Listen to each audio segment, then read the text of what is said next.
ایک آدمی جو کہ بستر مرگ پر تھا وہ محسوس کر رہا تھا کہ میں مرنے والا ہوں۔ اس نے اپنی بیوی سے کہا، بیگم لگتا ہے اب میں جی نہیں پاؤں گا۔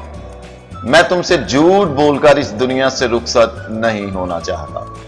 پلیز مجھے معاف کر دو، کیونکہ جب بھی میں تم سے فون پر یہ کہتا تھا کہ میں اوور ٹائم پر رکا ہوں اور کام کے بوجھ کی وجہ سے گھر لیٹ آؤں گا، تو دراصل میں کسی نہ کسی دوسری لڑکی کے ساتھ گیا ہوتا تھا، اور ایسا میں نے ایک بار نہیں درجنوں بار کیا ہے۔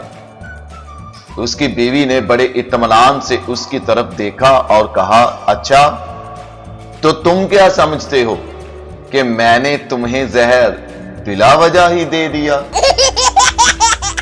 دو لاہوری لڑکے ون ویلنگ کرتے ہوئے گر کر مر گئے اور جنت میں چلے گئے۔ اگلے دن دیکھا کہ فرشتے جنت میں ان کو مار رہے تھے۔ ایک جنتی نے پوچھا کہ جنت میں ان کو کیوں مارا جا رہا ہے؟